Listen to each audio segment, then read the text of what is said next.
Bonjour tout le monde, bienvenue dans cette vidéo où on va commencer les probabilités. Donc les probabilités, c'est un chapitre assez spécial dans le sens que c'est un chapitre qu'on pourrait faire plein de choses dans ce chapitre-là, mais que le programme du ministère, de la façon qu'il est construit, à chaque année, on ajoute des choses, on ajoute des choses, on ajoute des choses. C'est seulement, je pense, selon moi, rendu au cégep à l'université qu'on trouve vraiment qu'on comprend vraiment qu'est-ce que c'est des probabilités. Fait que le but au secondaire avec les probabilités, c'est vraiment faire une introduction pour vous donner une idée des erreurs possibles qu'on peut faire quand on fait des probabilités dans la vie courante et aussi vous donner des bases un peu. Donc, en secondaire 2, on va commencer par voir qu'est-ce que c'est une expérience aléatoire. Une expérience aléatoire, c'est une expérience dont le résultat dépend uniquement du hasard. On peut prédire l'ensemble des résultats possibles, mais on ne peut pas prédire quel résultat précis on obtiendra. Donc, par exemple, lancer un dé, c'est une expérience aléatoire. Parce qu'on sait que l'ensemble des résultats possibles, on va décrire l'ensemble des résultats possibles avec oméga, et l'ensemble des résultats possibles, c'est 1, 2, 3, 4, 5, 6.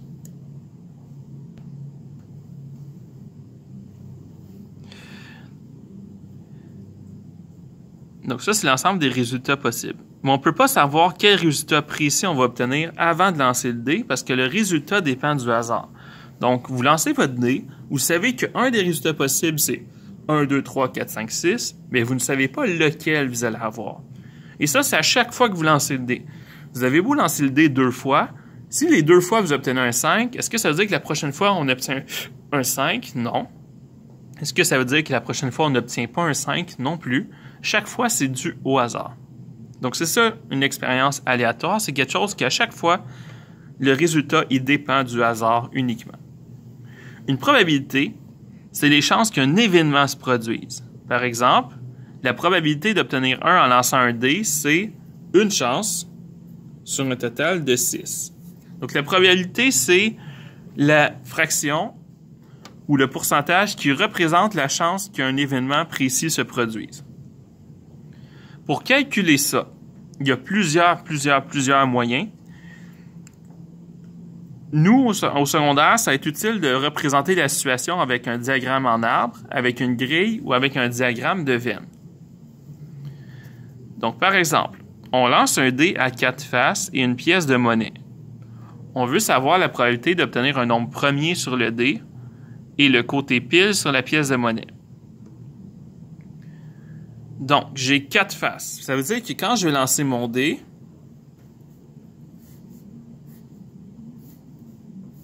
j'ai 4 résultats possibles.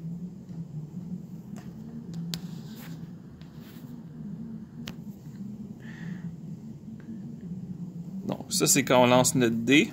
On a 4 résultats possibles. On peut obtenir 1, on peut obtenir 2, on peut obtenir 3, on peut obtenir 4. Quand je vais lancer ma pièce de monnaie,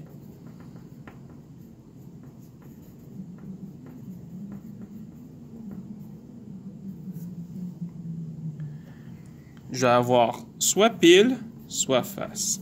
Soit pile, soit face. Soit pile, soit face. Soit pile, soit face.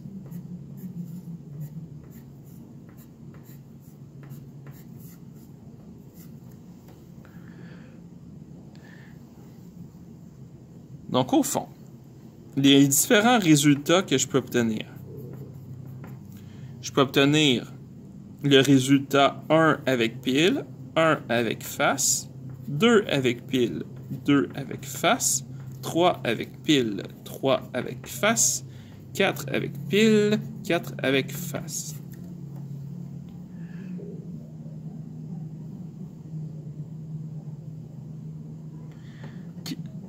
Quel résultat? C'est un nombre premier sur le dé et le côté pile sur la pièce de monnaie. J'ai ici ce résultat-là qui compte. J'ai 2 qui est un nombre premier pile aussi. 3 qui est un nombre premier pile aussi. Est-ce que 4 c'est un nombre premier? Non. Fait que je vois que j'ai 3 résultats sur un total de 8 résultats. Tous ces résultats-là avaient la même chance de se produire. Je vais donc dire que ma probabilité, c'était 3/8. J'avais 3 chances sur 8 d'avoir un nombre premier suivi de piles. J'aurais pu faire la même chose avec une grille. Donc, si je fais ça avec une grille, bon. Grille.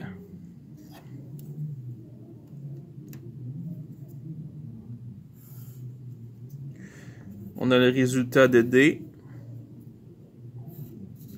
On a la pièce de monnaie. Et donc, les résultats de D que je peux avoir, c'est 1, 2, 3, 4.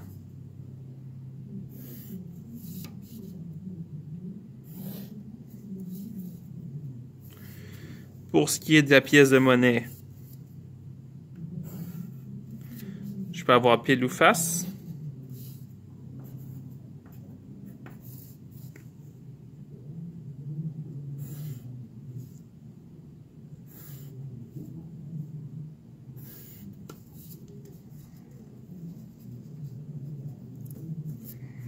Donc, 1 pile, 1 face, 2 pile, 2 face, 3 pile, 3 face, 4 pile, 4 face.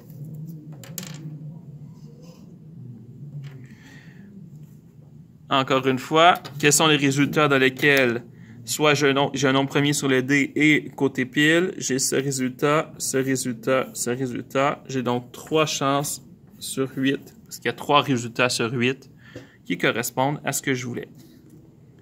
Donc ici, je vois que de tracer un arbre ou une grille, ça me permet de représenter tous les résultats, puis ça peut m'aider à répondre aux questions. Une autre façon de représenter des problèmes de probabilité, c'est avec des diagrammes de Venn. Donc, on place 15 boules numérotées de 1 à 15. On s'intéresse à la probabilité de tirer un nombre impair et premier. Donc, on fait nos 2 cercles.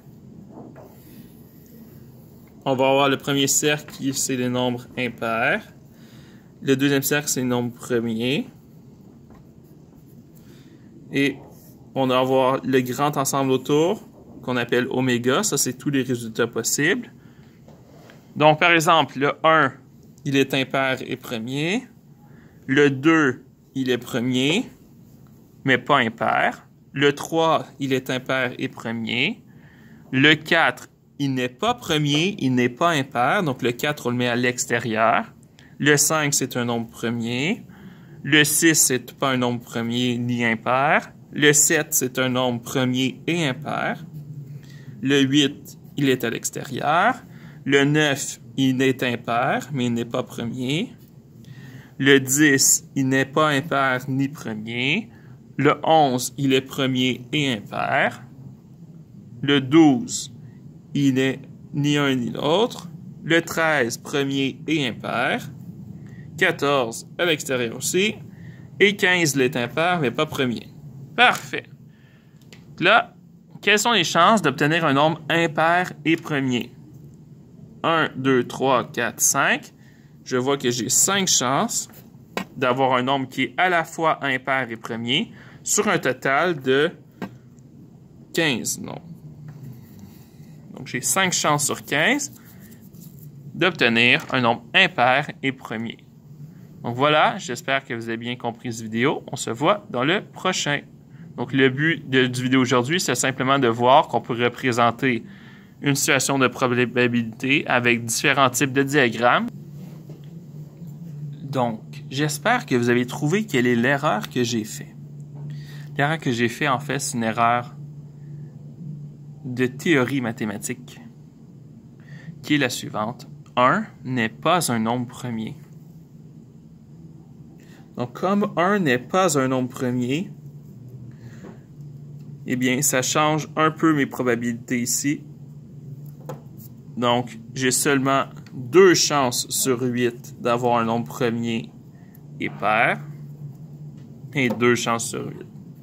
Pourquoi est-ce que 1, ce n'est pas un nombre premier? C'est parce que la définition d'un nombre premier, c'est un nombre qui se multiplie seulement par 1 et lui-même, mais lui-même doit être différent de 1. Il faut que ce soit deux nombres différents. Donc, 1 et un nombre qui est différent de 1. Par exemple, 2, c'est premier, parce que 2, c'est le produit de 1 fois 2. Mais 1, ce n'est pas premier, parce que 1 fois 1, c'est 2 fois le même nombre. Donc, il faut que ce soit deux nombres différents, 1 et un autre nombre, qui donne notre nombre premier.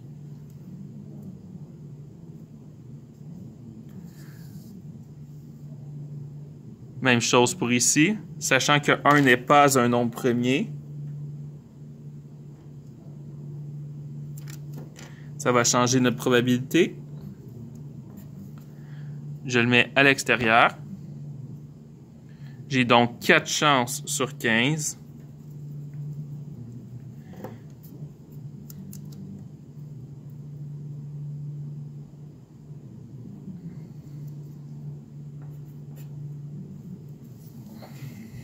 Donc voilà, c'était juste une petite erreur. Et si vous voulez en savoir plus sur pourquoi 1 n'est pas un nombre premier, regardez le lien dans la description du vidéo. Bonne journée.